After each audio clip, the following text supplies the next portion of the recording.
வணக்கம். இத்தலம் கொங்கு நாட்டு பாடல் பெற்ற தலங்கள் 7இல் ஒன்றாகும். மூர்த்தி, தலம், தீர்த்தம் என்ற முச்சிறப்புகளாலும் பெருமையுடையது இத்தலம்.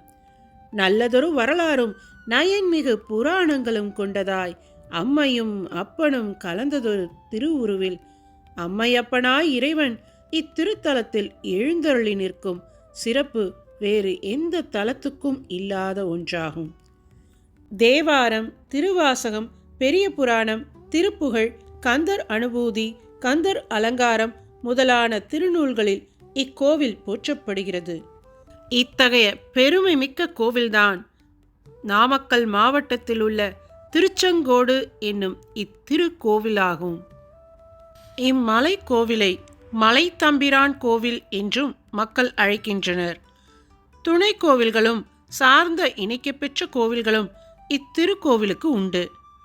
இக்கோவிலுடன் சார்ந்த இதனுடன் இணைக்கப்பெற்றுள்ள கோவில்கள் என்னவென்றால் அருள்மிகு கைலாசநாதர் கோவில், ஆறுமுக சுவாமி கோவில், ஆபத்து காத்த விநாயகர் கோவில், மலைக்காவலர் கோவில், பத்ரகாளியம்மன் கோவில், பெரிய மாரியம்மன் கோவில், பாண்டீஸ்வரர் கோவில். இவற்றுள் முதலில் சொன்ன 6 கோவில்கள் திருச்செங்கோடு நகரிலும் 7ஆவதாக கூறப்பட்ட கோவில் குமாரமங்கலத்திலும் அமைந்துள்ளன. இக்கோவிலின் தல விருட்சம் இலுப்பை மரமாகும். இங்கு பார்வதி தேவியார் இடப்பாகம் பெற்ற வரலாற்றை இப்பொழுது பார்க்கலாம். ஒரு சமயம் கைலையங்கிரியிலிருந்து பிரிந்து சென்ற பிள்ளை முருகனை நினைத்து துன்பம் மேலிட்டிருந்த பார்வதி தேவியாரை அழைத்து கொண்டு அத்துயர்பட்ட உள்ளத்திற்கு ஆறுதல் செய்ய வேண்டுமென்ற எண்ணத்தில் இயற்கை எழில் நிறைந்த வனத்திடையே சென்றார் சிவபெருமான். வழியில் ஒரு முல்லை கொடியானது மாமரத்தை சுற்றி படர்ந்திருந்ததை ஐயன் அம்மைக்கு சுட்டிக்காட்ட அதை கண்ணுற்ற தேவி மாமரத்தை தலைவனாகவும் அதை சுற்றி படர்ந்திருக்கும் முல்லை கொடியை தலைவியாகவும் பாவித்து நாணுற்று தம் மெல்லிய கைகளால் பரமனின் திருக்கண்களை மறைத்தார். இதனால் பரமனின் 2 கண்களாக விளங்கும் திங்களும் ஞாயிறும் மறைக்கப்படவே உலகத்தை இருள் கவ்வியது. அங்கிருந்து தவயோகிகளும் முனிவர்களும் தத்தம் செயலெழுந்து நின்றனர். இறைப்பணிகளும் மறையோதுதலும் ஒழிந்தன. மக்களும் மற்ற உயிரினங்களும் தத்தம் வினையழிய மயங்கி நின்றனர். இது கண்ட தேவியார் தம் கைகளை விலக்கிக் கொள்ளவே மீண்டும் முன்பிருந்த நிலை எய்தி உலகங்களும் உயிரினங்களும் முதலானவைகளும் தத்தம் வினைமேல் செல்லும் இயல்பை அடைந்தன. முனிவர்களும் யோகிகளும் சிவபெருமானை அணுகி இத்தீங்கு பற்றி முறையிட்டனர். இதை கேட்ட சிவபெருமான் பார்வதி தேவியாரை நோக்கி, நங்காய், எமது கண்களை மூடிய காரணத்தால் உலகம் இருளில் மூழ்கி படைத்தல் முதலான தொழில்கள் ஒழிந்து போய் நின்றமையால் உன்னை பாவம் வந்து தொடர்ந்து கொண்டது. இப்பாவத்தை நீக்க நீ கேதாரத்திலும் காசியிலும் காஞ்சியிலும் தவம் மேற்கொள்வாயாக. யாம் காஞ்சியில் உனக்கு காட்சி கொடுக்கின்றோம் என்று அருளினார். இதனை கேட்ட தேவி துயருற்று, ஐயன் வேறு உருவாகவும் நாம் வேறு உருவாகவும் இருப்பதனாலன்றோ இவ்விதம் நிகழ்ந்தது. ஆதலின் இவ்வித குறைகள் நேராதிருக்க அரிய தவம் செய்து அரணின் இடப்பாகத்தை பெற்று ஈரற்ற ஓருருவில் இருப்பதே நலம் என கருதி கேதாரம் சென்றும் காசி சென்றும் அருந்தவம் இயற்றி முடித்த பின் காஞ்சி வந்து சேர்ந்தார். பல கோடி சக்திகள் சூழ வந்த உமாதேவியார் காஞ்சியில் கம்பையாற்றங்கரையிலே தவம் மேற்கொண்டார். அங்கு சிவலிங்கம் திருநாட்டு செய்து 5 எழுத்து மந்திரத்தை தியானித்து உளமொன்றிய நிலையில் மிக்க உருக்கத்துடன் தேவியார் தவத்தில் இருக்குங்காலை கம்பையாற்றில் நீர் பெருகி 2 கரைகளிலும் வழிந்து சிவலிங்கத்தை ஒட்டி வரவே அவர் அதை கண்ணுற்று சிவலிங்கத்தை இறுக கட்டி தழுவிக்கொண்டார்.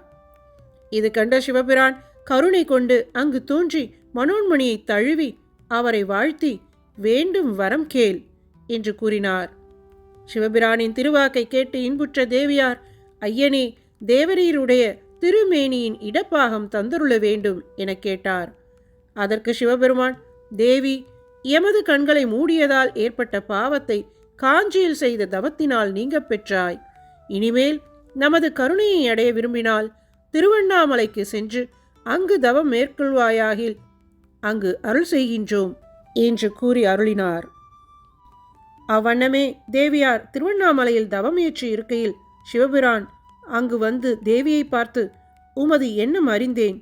கொங்கு மண்டலத்தில் நாகாசலம் என வழங்கப்படும் திருச்செங்கோடு சென்று அங்கு நற்றவம் புரிவாயாகில் நீ விரும்பிய இடபாகமும் பெற்றிடுவாய் என்று வாக்கருளினார். இது கேட்ட தேவி மிக்க மகிழ்ந்து விடை பெற்று கொண்டு திருச்செங்கோடு வந்தடைந்தார். பல கோடி தேவர்கள் புடைசூழ தம் அன்னையாகிய இமயவல்லி வருதலை அறிந்து மூத்த பிள்ளையார் ஓடோடி வந்து எதிர் நின்றார். வந்த குழந்தையை வாரி எடுத்து அணைத்து அன்பு செய்தார் தேவி. பின் எதிர்வந்த குமரனை பரிந்து கட்டி அணைத்து இனிய மொழிகள் பகன்று, பின்பு விண்ணவரும் மன்னவரும் சூழ்ந்து வந்திருக்க பல்லியங்கள் முழங்க வெண் சாமிரம், பட்டுக்குடைகள், ஆலவட்டங்கள் அணி செய்ய பூஜைக்கு வேண்டிய கனிவகைகள், நறுமணம் கமழும் பொருட்கள், சந்தனம், குங்குமம், திருநீறு, கற்பூரம், திருமஞ்சன பொருட்கள் முதலான அனைத்தும் குவிந்திருக்க லிங்கமூர்த்தியை எழுந்தருளச் செய்து முறைப்படி திருமுழுக்கும் பூஜையும் செய்து புரட்டாசி திங்கள் வளர்பிறை அஷ்டமி திதியில் கேதார கௌரி விரதத்தை அன்னையார் துவங்கினார். கருணை கடலாகிய எம்பெருமான் பழுதில்லா தவம் இயற்றும் பார்வதி தேவியாருக்கு அருள்பாலிக்க திருவுளம் கொண்டு புரட்டாசி திங்கள் தேய்பிறை சதுர்த்தி அன்று தேவியர் எதிரே காட்சி கொடுத்து, மலைமகளே, உன் தவத்தை மதித்தேன், வேண்டிய வரத்தை கேள் என்றார். அம்மையார் பேருவகையுடன் இடதுபாகம் கொடுத்தருளும்படி இறைவனை வேண்டினார். அவ்வாறு ஒப்பற்ற உண்மை தவம் ஏற்றி அருள் வேண்டி நிற்கும் அன்னைக்கு தம்முடைய இடபாகம் கொடுத்தருளினார் சிவபெருமான். உயிர்களின் பால் உள்ள அன்பின் திறத்தால் அரிய தவம் இயற்றி இறைவன் ஒன்றானவன் என்ற உண்மையை உலகுக்கு எடுத்து காட்டியவள் பராசக்தி. அவ்வாறே இத்திருக்கோவிலில் தேவ தீர்த்தத்தின் மீது உமையொரு பாகனாய் எழுந்திருந்து அருள்பாலித்து வருவதைக் கண்டு போற்றி நிற்கின்றோம். ஓம் நம சிவாய.